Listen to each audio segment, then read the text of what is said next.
गोपीजना वल्लभा गिरिवरधारी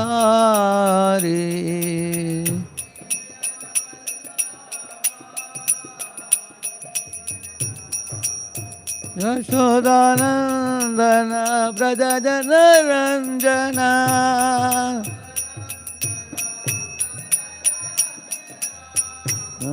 नति रावणचारी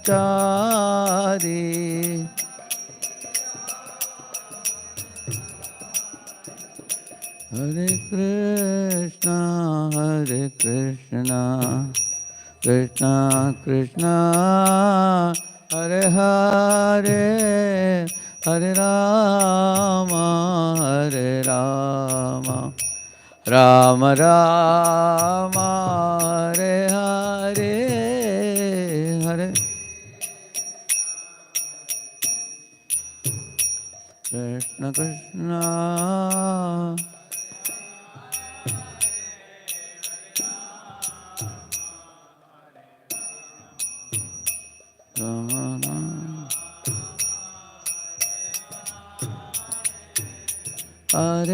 कृष्ण हरे कृष्णा कृष्णा कृष्णा हरे हरे हरे राम राम राम हरे हरे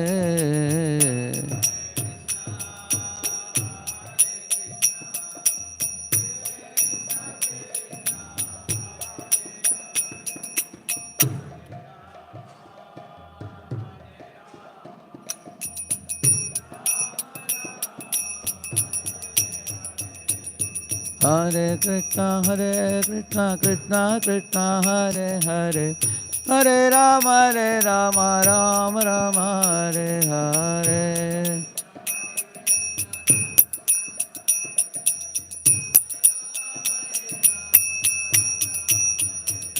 हरे कृष्णा कृष्णा कृष्णा हरे हरे हरे राम राम राम हरे हरे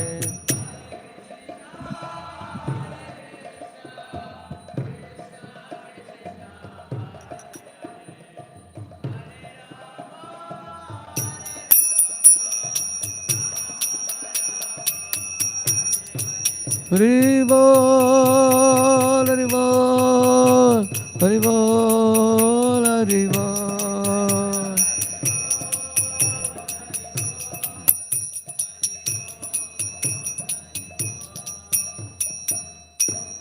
जय श्री राधा गोविंद देव की श्री गौर निताय की श्रील प्रभुपाद की समावेत गौर भक्त वृंद की निताय गौर प्रेमानंदे ओम अज्ञानतिमिरन्धस्य ज्ञानाञ्जनशलाकया चक्षुरुन्मीलितं येन तस्मै श्रीगुरवे नमः श्रीचैतन्यमनोभीष्टं स्थापितं येन भूतले स्वयं रूपः कदा मह्यं ददाति स्वपदान्तिकं वन्देऽहं श्रीगुरुः श्रीयुतपदकमलं श्रीगुरून् वैष्णवांश्च श्रीरूपं साग्रजातं सहगण रघुनाथान्वितं तं सजीवं साद्वैतं सावधूतं परिजनासहितं कृष्णचैतन्यदेवं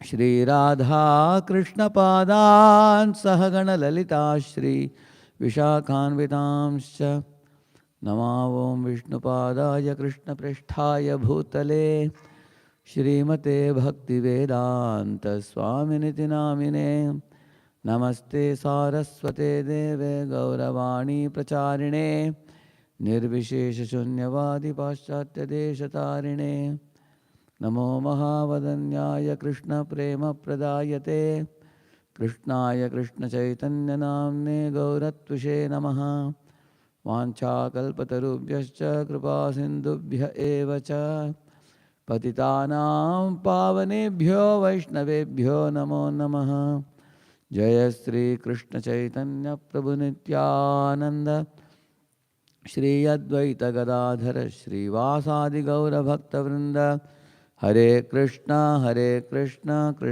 Krishna Hare Hare Hare Rama Rama Rama Hare Hare. Welcome all of you for the Śrimad Bhāgavatam class. Let us take the, what is the verse number? 4 point? 8 point?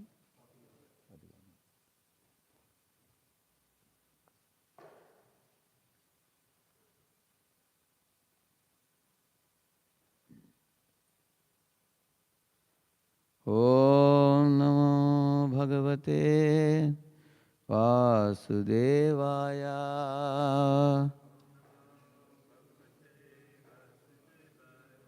Om Namo Bhagavate Vasudevaya.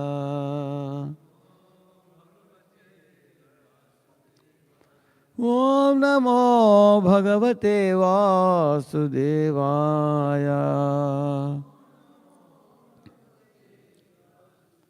Narayanam Namaskritya Naram Chaiva Narottamam Devim Saraswatim Vyasam Tato Jayam Udiraye. Nashtaprayeshva Bhadreshu Nityam Bhagavata Sevaya Bhagavatyuttamaśloke Bhaktir Bhavati Naisthiki Krishnaya Vasudevaya Devaki Nandanaya Cha Nanda Gopa Kumaraya Govindaya Namo Namaha. Let us recite this verse. Dharmartha Kama Mokshakhyam Yayichet Shreya Atmanaha Ekam Hyeva Harestatra Karanam Padasevanam. Dharmartha Kama Mokshakhyam Yayichet Shreya Atmanaha Ekam Hyeva Harestatra Karanam Padasevanam. Dharmartha Kama Mokshakhyam Jayichet Shreya Atmanaha Ekam Hyeva Harestatra Karanam Padasevanam.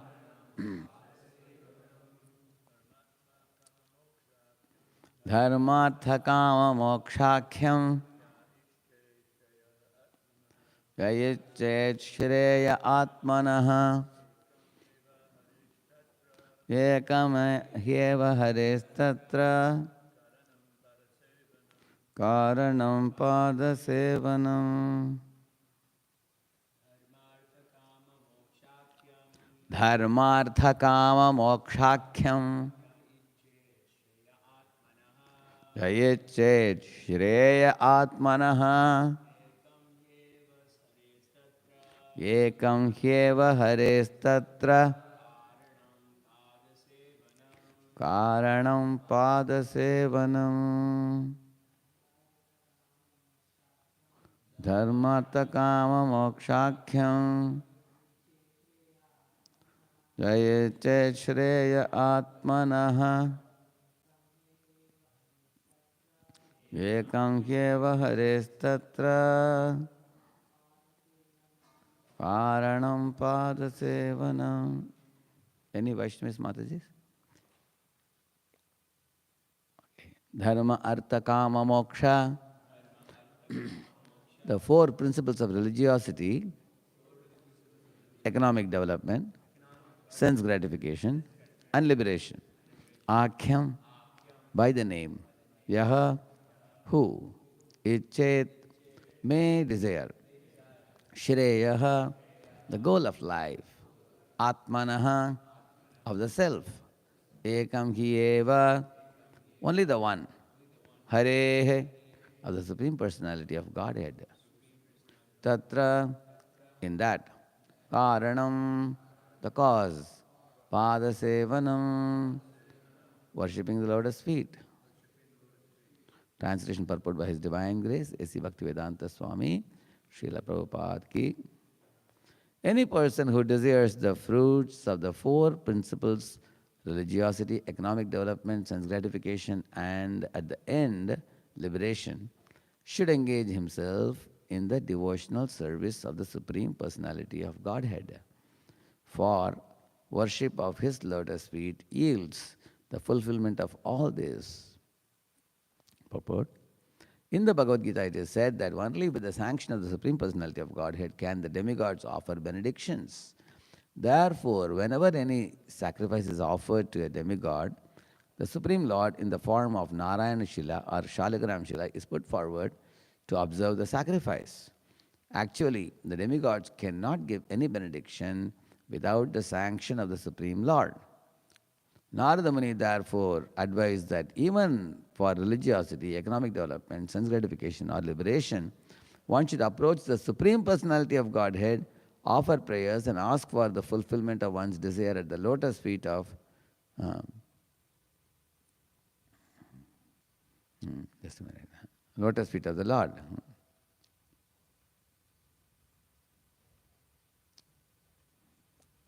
Yeah. Ask for the fulfillment of one's desire at the lotus feet of the Lord. That is real intelligence. An intelligent person never goes to demigods to pray for anything.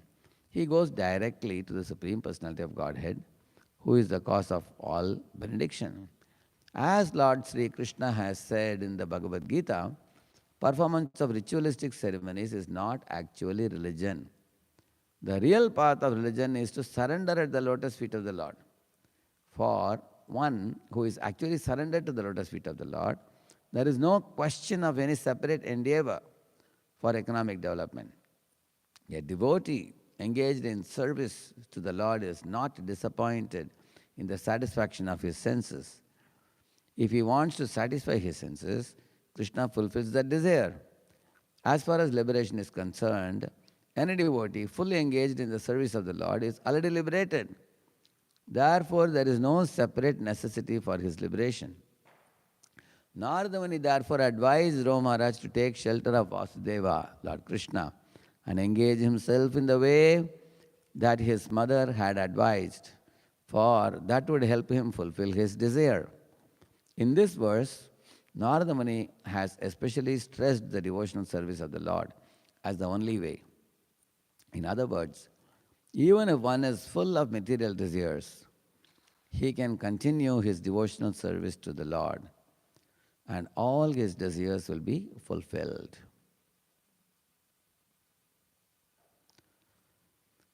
Hare Krishna.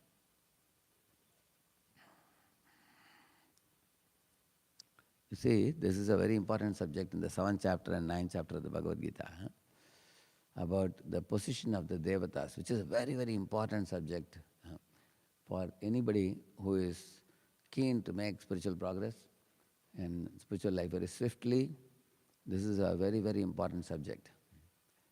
Because many people have a wrong notion that one can go and choose any Devata of your choice. You can worship Shiva, you can worship Brahma, you can worship Ganesh, you can worship... in America also, in certain places where I went, I found many, many temples of various Devatas in one compound, within, like we say, supermarket of religion. You have supermarket of all the different worship of different Devatas, maybe a dozen Devatas in one temple locality. And people go one by one to everybody and they worship and they come. They think that different Devatas are capable of awarding different things, like somebody wants wealth, you worship Kubera. Somebody wants child or something, you worship some Devi. And in this way, people come with a list of items to be asked for, and they go to different Devatas like this. In the Bhagavad Gita, Lord Krishna clearly says, those who go to the Devatas asking for material benedictions, their intelligence has been stolen away. There are 3 thieves in the path of religious life who steal away one's good intelligence. Kamaha krodascha lobascha dehe tishtanti daskaraha jnana ratna apaharaya tasmat jagrata jagrata. This verse says, lust, anger, and greed, these three are considered as highway robbers who steal away our knowledge of God and knowledge of spirituality. So one has to preserve this diamond of the knowledge of Jiva's relationship with God. When one is stolen by the desires, material desires, kama is taistair, it is said. Hritagnyana means the jnana is taken away. Okay, how do you know somebody's knowledge is stolen away? The proof is they will go to the devatas seeking material rewards. Like Ravana, for example, he went to Shiva asking for, of course, first he offered prayer to Brahma and asked for a golden Lanka, where he can live a fluent life, lavish life. Why people go to devatas? Why don't they come to Krishna? That Krishna himself says, Kankshanta karmanam siddhim jajantaika devata kshipram himanushe loke siddhir bhavati karmaja. He says, people go to devatas because quickly they get the rewards in a very short time. Like for example, if a child goes to a shop and asks for M&M, some cocoa chocolate, if the child gives the money, the shopkeeper will give the child chocolate. Now if the child is giving money for even dozen packets of cocoa chocolate, will the shopkeeper give or not? He will give. Is he concerned about the teeth of the child? No. And that is why, and quickly he'll give. On the other hand, if the same child asks the mother or father, I want a Cadbury or cocoa chocolate, they may buy a small piece of it and give the child. Or child is asking for more, they may refuse. So the child may prefer, why to go to mother or father? Better go to a shopkeeper. Because here I give, I pay, and I quickly get it without any resistance, without any reservation. I get it. And this is the reason when people get crooked desires to exploit and enjoy other living entities, when they go to devatas, they get it very easily. For example, you all may be aware, there was one Vrikasura who is also called as Bhasmasura. This Vrikasura, he went to Narada.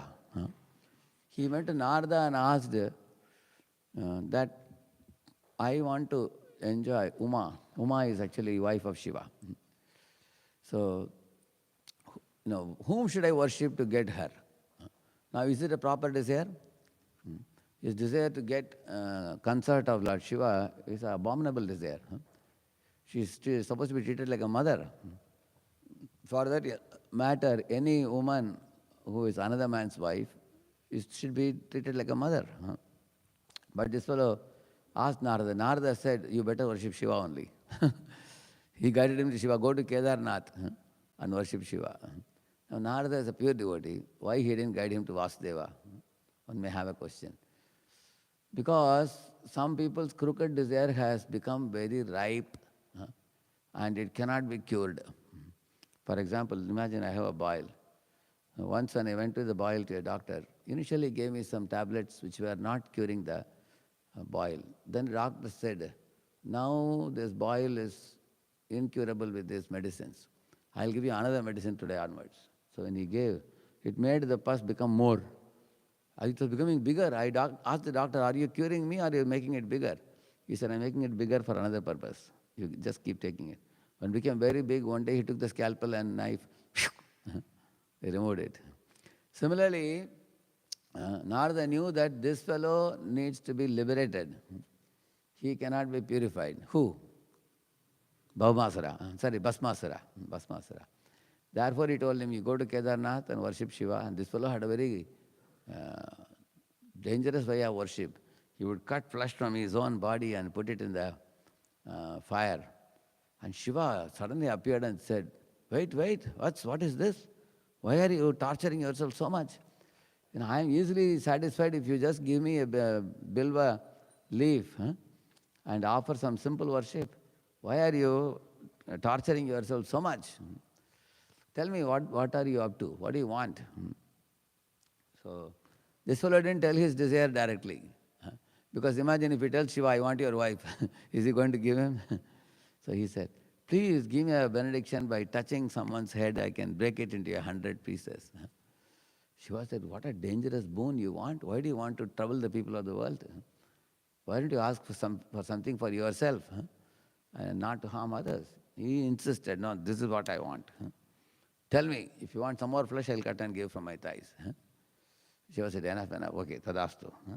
I give you the benediction, take it and go. So as soon as he got the benediction, what did he do immediately?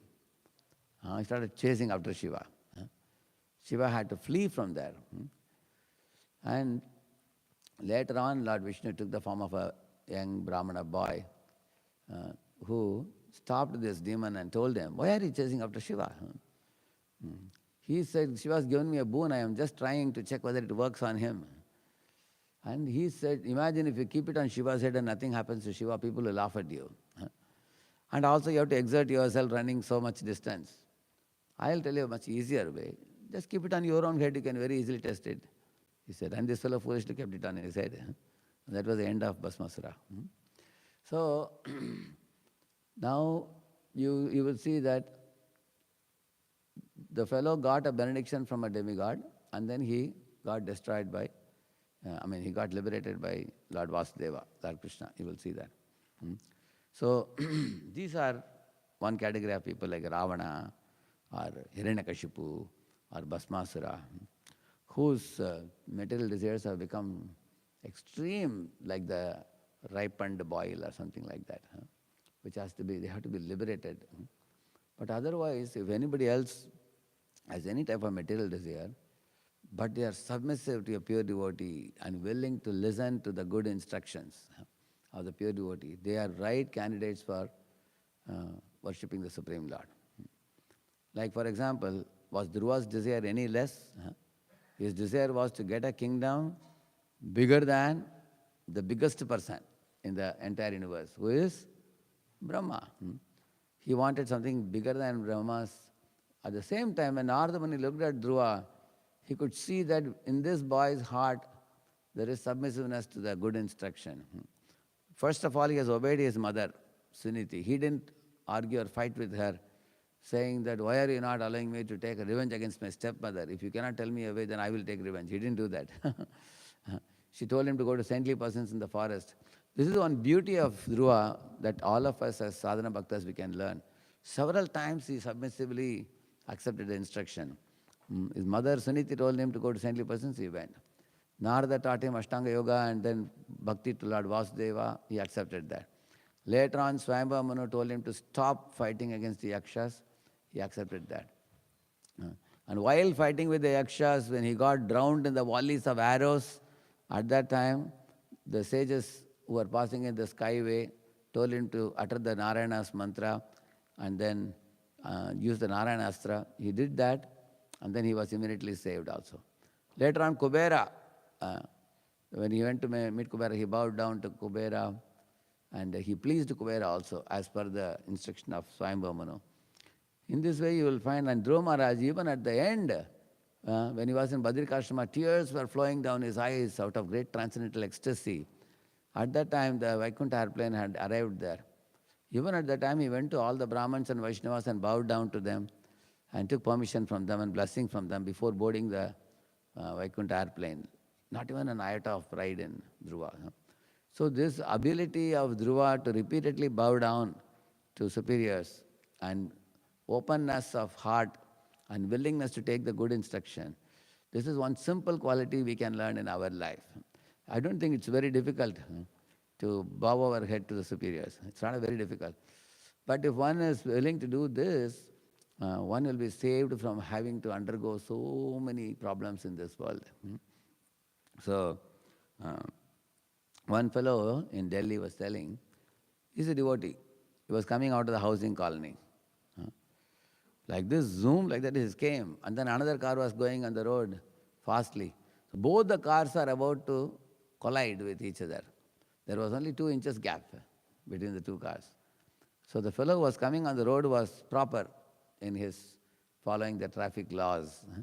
Whereas the devotee who came from the colony came hurriedly because he was getting little late. Devotees always get late. Wherever they have to go, we have a lot of things to do. So he was coming little hastily, speedily. So the devotee understood it's my mistake. So when that fellow threw an angry glance on the devotee just folded his palm and he bowed like this. And when the devotee lifted his head and opened the eyes, that car was not even there, it went away.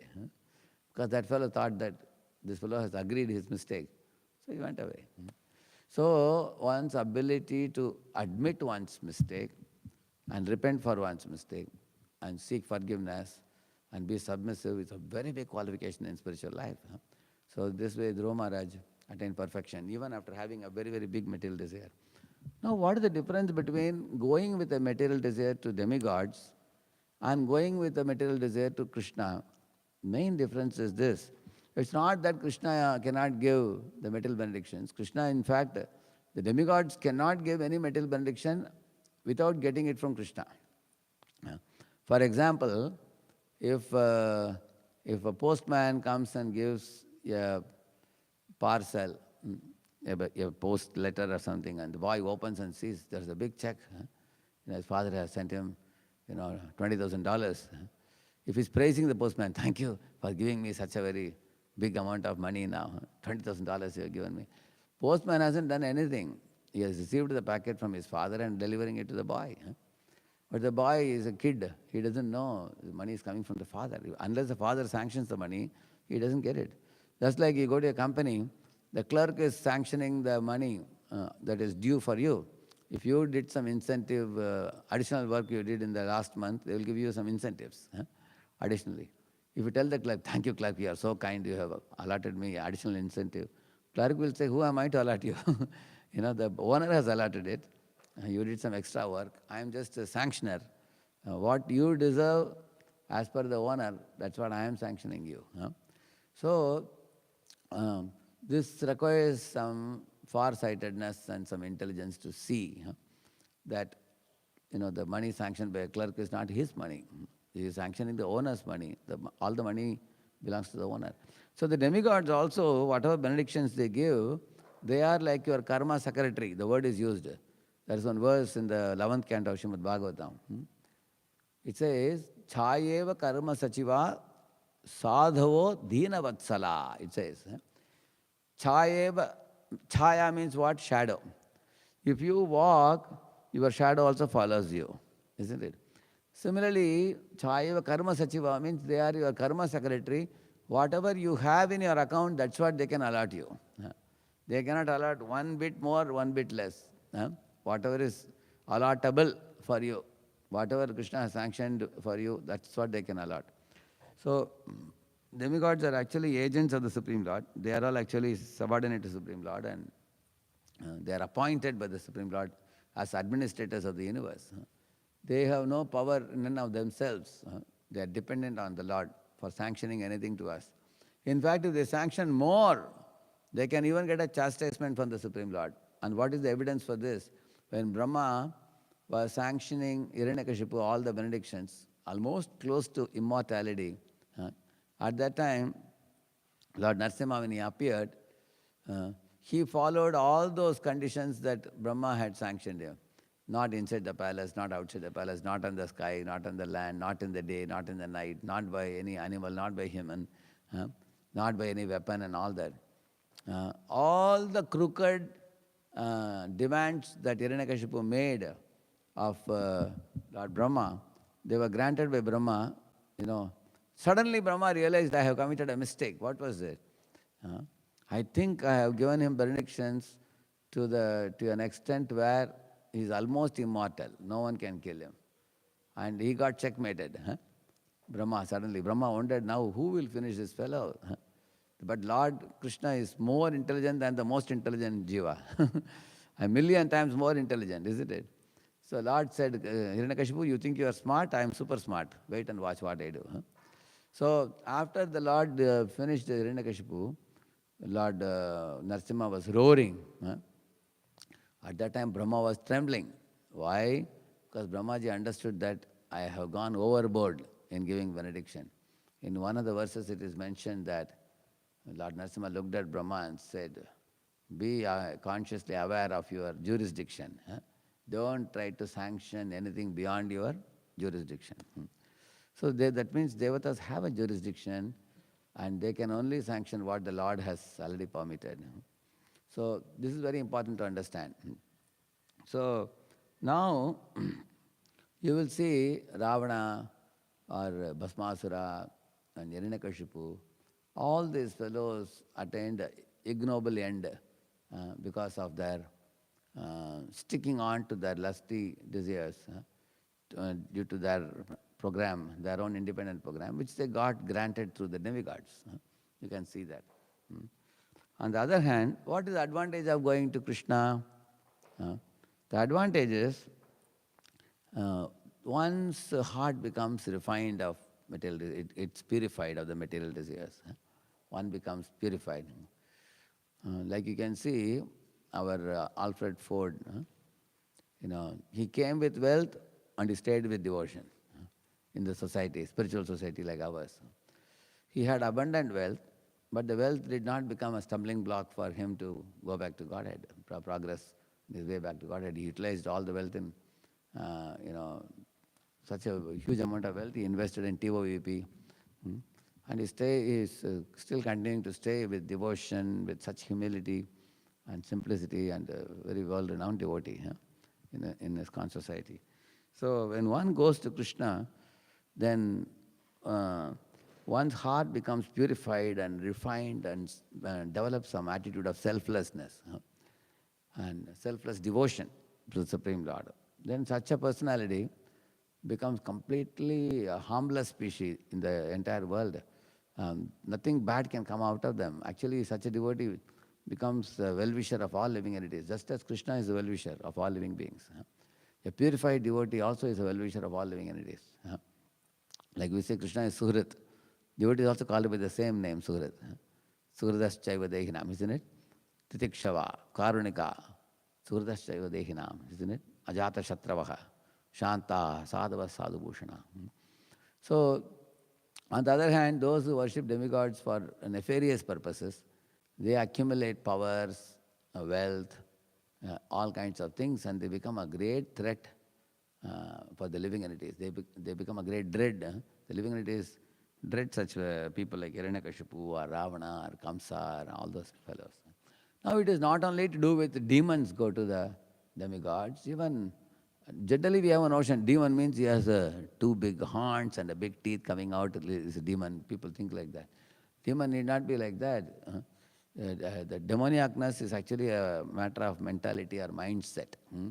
These two types of living beings have been there since the dawn of creation. Bhuta sargau ye tasmin daiva asura yevacha devo vistarsha prokta asuram partame shrunu daivi sampat vimokshaya nibandaya suri mata. Krishna is telling, daivi sampat vimokshaya, the divine assets will liberate you. Nibandaya asuri mata, the demoniac assets will bind you, he says. So the demons get more and more bound and the worshippers of Krishna get more and more liberated and go back to Godhead eventually. So in this way, an intelligent person will go to the Supreme Lord. Now one very, very important aspect to be understood in Krishna versus demigod relationship is, when Krishna sees that a living entity is going to a demigod to get some material benediction, what is Krishna's attitude? Does Krishna become upset with them? Look at this jiva. Foolish jiva doesn't know that ultimately I am the owner and he is going to a demigod and let me punish him. He doesn't do that. Instead, you will see he strengthens the faith of the demigod worshipper in demigod. That Krishna says in the Bhagavad Gita. And he also empowers the demigod to give the benediction to the jiva. Why does he do that? Even though Krishna knows that this jiva is falsely situated, foolishly situated, why does he allow? Let me tell you an example. One boy was refusing to go to school, and the father tried his best to send him to school. He was already playing at home, in the garden, here, there, not going to school at all. Then he appointed one servant maid. In India, they appoint servant maids to take the kids to the school. But the servant maid also could not make the boy go to school. And later on, the servant maid said, this boy is ready to go to school if I give him Cadbury. So then the father sanctioned the money for Cadbury. So the boy immediately agreed to servant maid, okay, take me to school, I'm ready to come. He thought the father is not aware of my program, Cadbury program. He thought like that. The servant maid is so nice. She agreed. When I asked my mom and papa, they won't give me. My mother and father won't sanction it. Whereas the servant maid has sanctioned it. So I agreed to go with her to the school. But who has sanctioned money for it? Father only has sanctioned. Father has allowed, okay, otherwise this fellow will not do the right thing. Okay, take him with you. And he went to the school for a week or 2 or 3. After that, the Cadbury stopped. And school going continued after that. Because why? Why did the father sanction the Cadbury? Because he wanted to bring the boy to the right track. Right now he wants something wrong to come to the right track.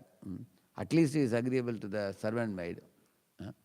So he is not submissive to me, but submissive to somebody. So he empowers the servant maid to give him Cadbury. And he allows the boy to take her shelter instead of taking his shelter directly.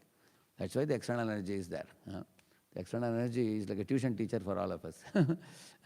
She is like a maid appointed by Krishna to purify the living entities in this world. So now, when devatas are offering any kind of benedictions to us, it's coming from Krishna through them to us. Now, can a demigod worshipper become purified? Or only Krishna worshipper can become purified? There are many demigod worshippers also. At one point of time, they came to understand that Krishna is supreme. Then the demigod, hand-holding them, brought them to Krishna also. I can tell you many examples. There was one fellow called Chandidas. This Chandidas was a devotee of Devi, Durga Devi. He had a garden from where he would pluck the flowers and daily offer it to Durga. So his brother was a Krishna devotee. He asked him, you are offering so many flowers to Durga, can you please give me some flowers? I want to offer to my Krishna also. He said, no, this is only for Devi, he said. So one day his brother secretly plucked some flowers from his garden and took it for Krishna worship. So this fellow became upset with him. So at that time, Devi came in his dream and told, why are you so upset with your brother for taking some flowers for Krishna's worship? Krishna is my Lord. In fact, after he offers to Krishna, those flowers you give it to me, I will accept it as a Mahaprasad. Like that she said. And that was the turning point of Chandidasa's life. Chandidas immediately became a Krishna devotee. So much so that the poems that Chandidas wrote in glorification of Krishna were repeatedly extolled and sung by Lord Chaitanya Mahaprabhu. So Chandidas became a great Krishna devotee. Similarly, there is another story of one very great devotee called Narsim Mehta in Gujarat. This fellow was a very great Shiva worshipper. Hundreds and thousands of poems he had written on Shiva. He used to meditate. So one day he was sitting at home and meditating on Shiva. His sister-in-law, that means his brother's wife, elder brother's wife, she just criticized him, saying that you are sitting at home and all the time meditating and not going for a job and making money. You are just eating and sleeping or something like that. So he got very offended. He left home and went to the forest in one Shiva's temple on a mandapam. He sat and he meditated on Shiva. For 10 days he didn't eat water, he didn't drink water, he didn't eat any food, was fasting. And then Shiva appeared and asked her, oh, my dear great devotee, you have done so much penance for me, what do you want? So he told Shiva, I don't want anything of this world. But I have heard that you yourself are Vaishnavanam Yatha Shambhu. You are a great Vaishnava devotee. And you have access to Krishna. So please kindly give me also access to Krishna. You take me to Krishna. Then immediately Shiva gave him the darshan of Krishna's rasa dance in that forest, in that beautiful green area, in the forest. Instantly Narsim Mehta, seeing that, he fainted unconscious. When he got up, he became a pure devotee of Krishna. And rest is history. He has written thousands and thousands of poems which are very much extolled, very much glorified. Narasimha Mehta's Krishna poems. And then he entered into Krishna devotion through that. So if anyone goes to a demigod with no material desire, innocently, then the demigod will escort them to Krishna. Because demigods understand this fellow has no material desire. He just wants to become a pure devotee. And he doesn't have to become my pure devotee. Let him become pure devotee of Krishna. They take them to Krishna like that. That is also possible. It can happen. So when Srila Prabhupada nicely explains about how Krishna facilitates the jiva who goes to demigod to get purified gradually over a period of time. Like for example, you will see there are certain flowers which don't have honey. Like say gerbera flower or sunflower. It looks very beautiful, charming. Then honeybee is attracted, thinking that it's a big flower, it may have big honey, then it comes and sits. But then there is no honey except the attractive beauty. Then it just takes some pollen. Naturally, when it puts hands in that, then the pollen sticks to him. Then it goes, that's how the pollination happens. So in that way the flower can multiply. That's Krishna's arrangement. Although the flower does not have honey, still he has given the beauty to the flower to attract. In the same manner, Prabhupada says, when a child is newly born, the child is very tender and very cute looking. You have seen that? Any of you have seen small baby elephants? Or puppies you have seen? They look very, very cute looking. Even newborn babies also, they have pinkish hands, pinkish legs. They look very innocent. Why God has given this, Prabhupada says in one lecture? Because they need love and they attract love. Somebody else sees the child and they want to take it on their lap and cuddle the child. And the child gets a lot of affection. In the beginning, child requires that very much. Similarly, Prabhupada says, when a girl comes to her teenage, like 15 or 16 or 17 or 18, in that age, Krishna has given them some spark in their eyes. So that some man will come forward and say, okay, I'll marry this girl and protect her. I will maintain her. So he comes forward. The attraction is there. Later on, the attraction may go away. After they become 40, 50, 60, they may have 3, 4 children, everything, the body size, shape, everything changes for a period of time. But that attraction is kept. How wonderful Krishna is, you can see, for the jivas to be symbiotic in the relationship. He has created this kind of arrangement between the jivas. One jiva needs to be protected, another jiva is willing to offer protection, and he has created a symbiotic relation of mutual dependence between them. We all are mutually dependent in this world on each other, and then we are absolutely dependent on Krishna, like that. So that arrangement he has made, Krishna, through the jivas. Same manner between demigods and the jivas, that kind of arrangement Krishna has made like that. But you will see, in any mantra we chant for the demigods, it always will begin or end with the name of Krishna, you will see. Harihi Om Sham no Mitra Sham Varunaha Sham no Bhavat Paryamam Sham Nayendro Brihaspatihi Sham no Vishnurukramaha Namaste Vayo Tvamevam Pratyaksham Brahmasi Tvamevam Pratyaksham Brahma Vadishyami Ritam Vadishyami Satyam Vadishyami Tanma Vavatu Tad Bhaktaram Avatu Avatu Mam Avatu Bhaktaram Om Shanti Shanti Shanti. So in the Shanti Panchakam, what is the first word? Harihi Om. That's how it begins. So the name of Hari will always be there whenever you worship the demigods. In this purport, Prabhupada says, the Shaligram Shila or Narayan Shila will always be there in Devata temples, you will see. Why? Because when we are offering bhoga, first it is offered to the Shaligram Shila, and then the Mahaprasada of the Shaligram Shila is given to the Devata. Devatas cannot directly accept the bhoga. Prabhupada says that. In the purport he says. So that being the case, why not go directly to Krishna, who is the root of the tree? Why to go to a branch, thinking that the branch is yielding the flower and fruits? Oh, thank you, branch. No, branch is not yielding. If the branch has no connection to the root, it cannot, a branch cannot offer any flowers or fruits. Imagine somebody cuts the branch of a tree and takes home. The branch is not going to remain fresh without the connection to the root of the tree.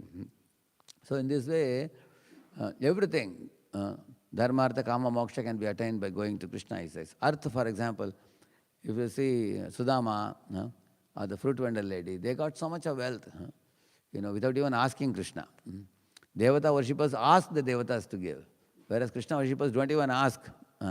There are so many wealthy devotees. Ambarish Maharaj was ruling the whole world. Yudhishthira Maharaj was the ruler of the whole world. Not that devotees cannot be rich. Krishna can make devotee rich if the devotee can engage all riches in Krishna's service. Similarly, Kama, if a devotee has some material desire and goes to Krishna, Akama sarva kamo va moksha kamo udaradi, it is said. Even if one goes to Krishna with material desires, like Kardamani wanted a wife, Dhruva wanted a kingdom, and all these devotees' desires were also fulfilled. And they did not do any atrocious activity like the demons did. Rather, Krishna teaches the devotee how to accept the material benedictions in a moderate way, in a regulated way, sanctioned, sanctified, regulated, in that way, so that the devotee does not... who is making sound? How to mute it? Hare Krishna, Rohini Dulal Prabhu, Rohini Dulal Prabhu, don't make sound, please. I think.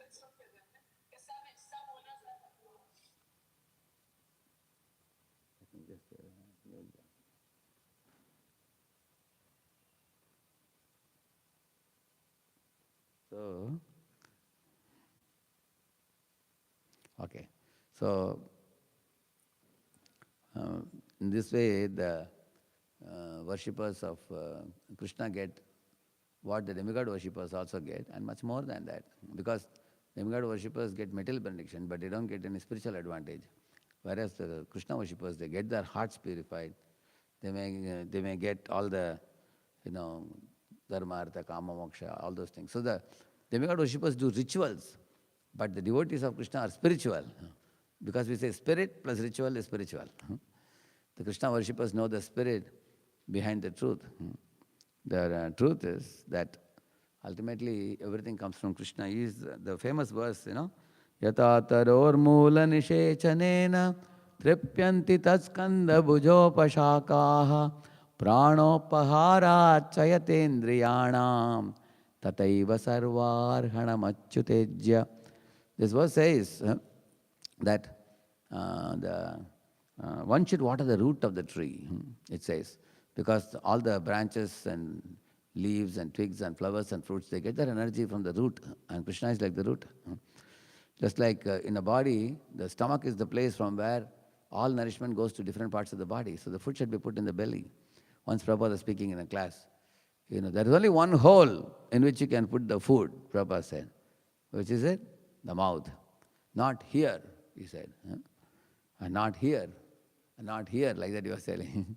So one devotee was sitting in the audience, he said, Prabhupada, there is something called basti. You know basti? Basti is an Ayurvedic treatment where the medicated food and oils, they are given through the buttocks. And for whom it is given, okay.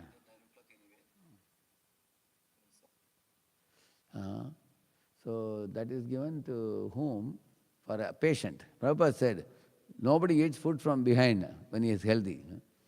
Only for Ayurvedic patients it's given, isn't it? Somebody is taking Panchakarma treatment, only for them it is given. Similarly, Prabhupada said, if somebody is going to demigod, that is an unhealthy state. He said, only in an unhealthy state one goes to demigods, like Ravana went or Bhasmasura went, and people like that went, isn't it? Otherwise, one who is in a healthy state, one will go to Krishna. That's why rituals are not everything. The spiritual platform is the real. Therefore, Krishna says, Sarva Dharman Parityaja Mamekam Sharanam Vraja. So that verse is all the different branches of the tree are like, Matra Dharma, Pitra Dharma, Atiti Dharma, Stri Dharma, Varna Dharma, Ashrama Dharma. All those are like different branches. And the trunk and the root is, the Paro Dharma, or the love of God. When one is executing love of God, everything else is taken care. And that is why Narada guided Dhruva to go to Lord Vishnu. You see that. That's what this verse also says. Dharma, artha, kama, moksha, everything can be attained by devotional service. Can we take some discussion? Yeah, yes, Prabhu, give the...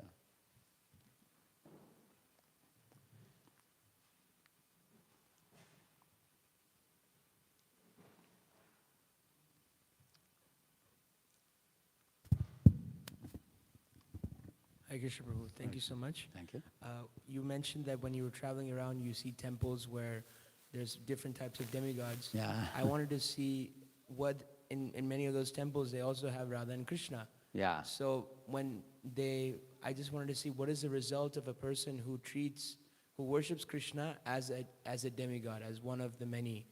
Are they getting the results of Akama Sarvakama Va, or? Yeah, they are coming in one category, which is there in the Bhagavad Gita. It's called as Ekatvena Pratatvena Bahuda Vishwato Mukham. Jnana Yajnana Chapyanye Yajanto Mam Upasate Ekatvena Pratatvena Bahuda Vishwato Mukham. That's a verse. Where does Krishna say this verse? After talking about Mahatma devotees. Mahatmanastu mam partha daivim prakritimashritaha vajanti manaso jnatva bhutadim avyayam. He says, Mahatma devotees are those who exclusively take shelter of me. They don't go to anyone else. For like a chataka bird, it always looks for the rain from the clouds. Even though there are reservoirs of water on the ground, it will not drink that water. It will always look only for the rain from the clouds. Similarly, pure devotees always, they will only accept anything coming from Krishna. They won't go to anyone else. That's that category. And then he says, Jnana yajnana cha api anye. Anye means other fellows. Other fellows are three categories. Three. One is called Ekatvena, the lowest category. They think, I am only God. When I become liberated, I'll become God, they think. That's the lowest understanding. Then second, he says, Pritatvena Bahuda. These fellows think that all these devatas are all manifestations of one supreme Brahman, which has manifested in multiple forms. These are called Panchopasaks. The Panchopasakas, they begin with worship of, first they worship the energy, Shauryas, then Shaktas, then Ganapatyas, Shaivas, then Vaishnavas. That Vaishnava and our Vaishnava is not same. Because they consider Vishnu also as one of the demigods. Like they think all demigods are all multiple manifestations of one supreme impersonal Brahman. They think like that, those people. So that's very offensive it is. So that type of worship is given amongst the Advaitavadis. Why they do that type of worship? They want the Murti as a stepping stone to eventually merge in Brahman. That's their goal. That is the reason why you will find Ganesh Chaturthi. 1 week they will worship Ganesh and they will put in Visarjan. You have seen the dubuk, they will put in the water. Similarly, Devi, Vijayadashami, 10 days they will worship Devi. After the 10th day, what they do? Visarjan again. That means they will do Murti Puja as a stepping stone to merge in Brahman. That's their point. It's like, you use a spoon for stirring the juice or something and then you throw the spoon away. Like that. So that's very offensive, that type of worship. They are also another type of impersonalists only, this type of people. And then there is a third category, Vishwato Mukham. They worship the Virat Purusha form of the Lord. They are attracted to that form because it's very great. Like Vishwarupa Darshan, which Krishna showed in 11th chapter of Bhagavad Gita, like that. And that is the preliminary step of personal worship. But still it's material worship. It's not spiritual. After that comes the personality of Godhead, who is transcendental. Janma karma chame divyam yevam yovit. That comes after that, going to Krishna's personal form. So these three category of people who are said here, Ekatvena, Pratatvena, Bahuda, Vishwato Mukham, these are all Anya category they are put. But those beyond this, those who come to Krishna's temple with faith in Krishna's personality, but they come for some material purpose. They are mixed devotees. Chaturvida bhajante mam, that category. Jana sukritino urjana arto jigyasurartarti jnani cha bhartarishaba. They are beyond these three fellows. They come. And then beyond that, Mahatmanas Namapartha after that. Correct, no? Yeah. Thank you. Nice, Prabhu. Please give the mic to Prabhu. Hare Krishna. Yes, Prabhu. So I wanted to add on to his question. Yeah. I've also been to one of the temples that have just multiple deities, also especially Radha and Krishna. Yeah. Now, is Radha and Krishna in those deities, or they're like mixed with the other demigods? Are they there as well as just an idol? Yeah. Actually, yes, they worship the different devatas. They consider them like idols only. But at the same time, somebody can be considered fortunate if in the same temples they have Radha Krishna also. Huh? Like one German came to India, he went to similar type of multiple god temples. He saw that every god was carrying some weapons. Like he saw, Devi was carrying Trishul and with 10 hands having a lot of weapons. Every god was having some weapon. But when he went and saw Krishna, he was carrying a flute and playing. He said, this must be God, he said. Why? Because he is a personality who is merrymaking, just herding the cows, calves, playing with his friends. He doesn't have any weapon to fight with anybody. All others are fighting. So he became attracted to Krishna's deity. And then he became disciple of Bhaksan Thakur later on. you know. So in this way, even those, one thing is the demigod worshippers are not considered like necessarily, they are not condemned. I'll tell you why they are not condemned. Although we say that they are foolish, we don't develop hatred for them or aversion for them. I'll tell you the reason why. Because Madhvacharya says the devatas are all assisting hands of the Lord. There is a verse which says, Narayana para deva, deva narayanangaja, it says, which means Narayana para veda, deva narayanangaja. Narayanangaja means they are like the right hand, left hand of the Lord. Brahma, Shiva, Indra, Chandra, Varuna, Vayu.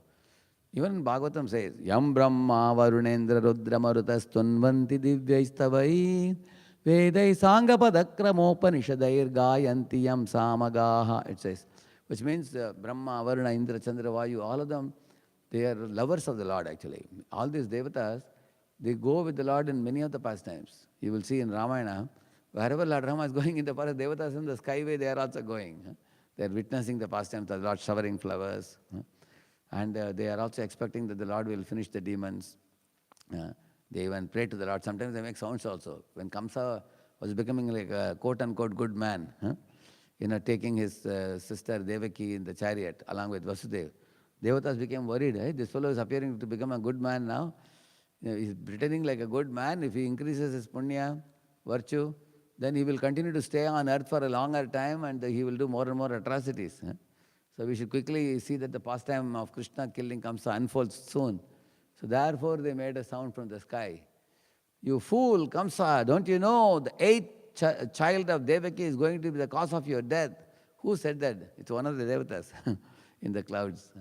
He said that. So devatas are all assisting the Lord in his pastimes. You may be knowing that when Devaki was pregnant, Devaki was carrying Krishna in her womb. That time all devatas come to offer prayers. The second chapter of the 10th canto. Prayers offered by devatas to Lord in the womb of Devaki. So therefore we should see the devatas as assisting limbs of the Lord, administrative officers, Prabhupada says, of the Lord. We can see like that. So in case we go to such an area, locality, where there are many devata temples, we can see, for example, Devi, she is sister of the Lord. Like Subhadra. From Subhadra's expansion is Durga. So we see Durga as a sister of the Lord. And Shiva is called as friend of the Lord because Shiva and Krishna comparison is curd and milk. Krishna is like milk, Shiva is like curd. So, and Shiva is neither in Vishnu Tattva nor in Jiva Tattva. He always is a deep lover of the Lord. He is Charachara Guru. He is a spiritual master of the whole universe. So whenever we see Shiva, we should see like Prachetas. Prachetas saw Shiva as Guru of the whole universe. Lokanam Gurum, Loka Gurum, Muninam Gurum, Charachara Gurum, these words are used for Shiva. We don't have to feel bad, this is Shiva is a demigod. We don't have to feel that. He is a Guru of the whole universe. He is Vaishnavanam Atashambhu. You can see like that. Ganesh is a pure devotee. So when you see Ganesh on the way somewhere, we can fold our palms and bow down to Ganesh and say that, oh Ganesha, please remove all the obstacles in my way back to Krishna. You can say like that. Oh Shiva, who is a pure devotee of the Lord, please bless me that, my devotion will become more and more purer, thicker and purer instead of making, instead of having my material desires maintained. So in this way, Devata should be seen with an affectionate eye, like assisting limbs of the Lord, and not be seen as, people to do business with, as the other people see. Yes, Prabhu? Yeah. Give the mic to him. And then we will give it to Prabhu. Yeah. Hare Krishna, thank you for a nice class. This is a very important question about the forms. What to speak of misworshipping the different forms, even if you chant Hare Krishna. That's why we chant that verse every morning. Bahu janma koriyare shravana kirtan tabutana paya krishna pada paridan. If you chant the holy name, you can go on chanting for millions of births if you're infested with the 10 offenses, the second of which is to consider the names of other demigods to be equal to Krishna. I went to a temple on Sunday in Queens where they have all those forms. Not only do they have Krishna Radha, they have Ram Sita, they have all the demigods, and they chant Hare Krishna. Pakka Kirtan, the men and the women together jumping up in the Hare Krishna, Hare Krishna. Does that mean they're going back to God after this lifetime? No, because they're considering the demigods to be on the same level as Krishna. Therefore, Bahu Janma Karayada. So it's not only about worshiping the form, even the name. Even if you take the name of Krishna, if you don't get rid of those 10 offenses, you're going to come back again. Krishna's going to, yes, you may take a high birth, but you're not going back to God, according to that verse from Chaitanya Charitamrita. And some of those people are innocent people. Actually, they are chanting other gods' names also and Krishna's name also. But if you preach to them, some of them will become devotees from that also. And we have to be very carefully, we should bring them to Krishna consciousness. If you tell those people that, hey, you are chanting Hare Krishna along with worshipping all the devatas, you will go to hell or something like that, or you are offensive or something, then they become offended. Then they don't come to Krishna consciousness. We have to see, actually in demigod temples, sometimes they give us chance to give classes also. When we give classes, we present Krishna consciousness, and some of them will start coming to our temple after that. They become devotees. Even many of us, we were not aware in the beginning, but gradually we grew in our understanding. Prabhupada books are like, sun and the top of the sky. Such enlightening books with such clarity, logic, reason. Prabhupada presents so nicely. We developed attraction to Prabhupada books subsequently. But if you can make friendship with the demigod temple owners, and they will allow us to give program, then we can increase the standard of the people to come to the pure devotion service. Prabhu, yourself? So, you can take it. Janmashtami, Prabhu, yeah.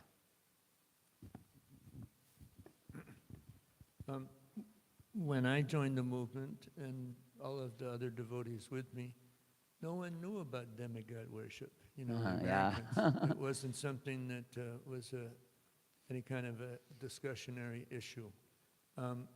So we, for me, it was when I discovered what, the definition of pure devotional service, and, to really try and come up to that platform. But I guess it's something that's a real issue for people from Indian birth, that they have to process this, this whole discussion. Yeah. In some ways, it almost seems like, wow, what's this got to do with me? The last time I gave class here, I brought up the 11 canto, 20th chapter, 27, 28, which is the description of the beginning of pure devotional service. You just, it's not good for you to go into sense gratification, these Correct. Material desires. Yeah. You just try your best to practice pure devotion. Correct. So that's generally what you hear, Yeah. in the Western countries. Yeah. That you go in that direction. There's not so much of discussion of the demigods. Yeah. You know. Actually, that's one great fortune of Western devotees here, because when they met Prabhupada and they picked up pure devotion service directly, and Prabhupada did not have to speak much about demigod worship because they were not aware. But now what has happened, the ISKCON society has become very big now, all across the globe, so many devotees, so many centers now. And in America we have many Indians and also Americans coming to our temples. And many of the other organizations have promoted Shiva, for example, Sadhguru and other organizations, if you see like that. Even Sri Ravi Shankar, Sadhguru, they all are promoting Shiva worship. So many Westerners are also going for those things now. Even worship Shambho, Shiva Shambho, Bam Bam Bole and those kind of things and all they are doing.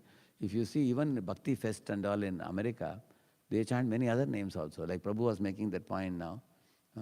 They chant Hare Krishna also, but they chant many other names of various devatas also. They are not aware. of the difference between this pure name and the other devatas names.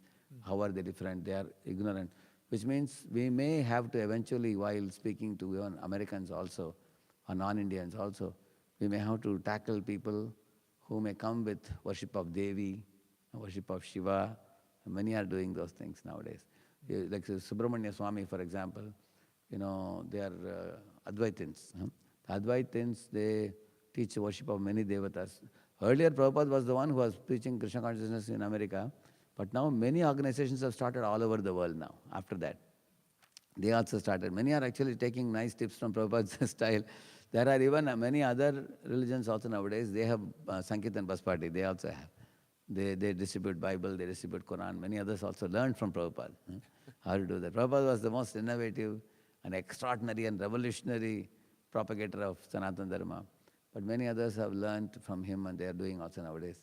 So we may have to tackle this topic when it comes in future. But the way we tackle it has to be done in a very sensitive manner, because people coming from different backgrounds shouldn't think that, oh, then ISKCON is not meant for me. These people are saying that only Krishna, I go away. So it has to be done in a manner that they have to be brought carefully. It's getting late now, 9:10 now. Yes, Prabhuji, one last test, Prabhuji. Yes, Prabhu, yeah. Hare Krishna, Prabhu. So, Prabhu, in countries like India, so there's this thing called astrological charts, like they have been assigned at the birth, and even it is said like if they have bad health, then some sort of like particular planet is affecting them. Like for health, certain planet is affecting them. Correct. So, we do many rituals like rituals to pacify the Saturn, like some demigods. Devotees shouldn't do that. Actually, as devotees, we should know that Krishna's lotus feet is beyond the Navagrahas. Krishna is beyond the Navagrahas. Because Krishna is the master. Ekala Ishvara Krishna, Arasabhabhritya. Everybody else is servant to him.